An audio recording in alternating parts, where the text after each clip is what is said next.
Ano ni Prinis product sa muang hair and makeup para sa event today. Yeah. At first, in the morning, muna na siya nang matamig sa'yo. Kaya ron mag-makeup mig sa'yo.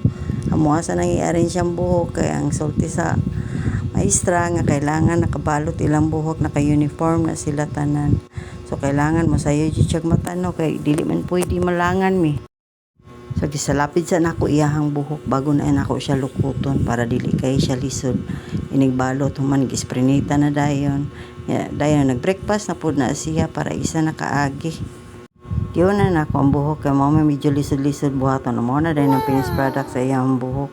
Kahuman na nagilis na dayon siya bago na nako siya make-upan para at least human na. Mangibutangan og mga accessories, iyang mga aritos.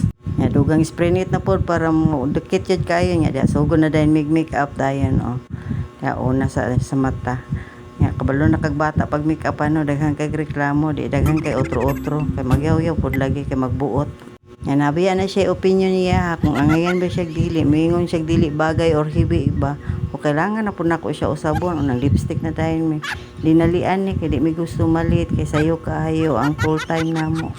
Wala lang po minangaligo ano kay nagdali ba yami na lipstick na dahil na siya Yung request ba yun no na kung pwede mami dapat ako jud ang pinakagwapa adto ha kay para kuan pagpuha jud siya pag makeup kanang dili magkiwi-kiwi kay para paingon sila gwapa sa Americana oy.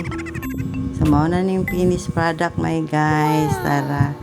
Awa sa model-model lang iyahang hair and makeup niya di ba?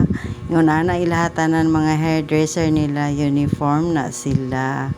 Yeah, ready na sila sa ilang sayaw kay gipraktisan ba yan nila dugay-dugay.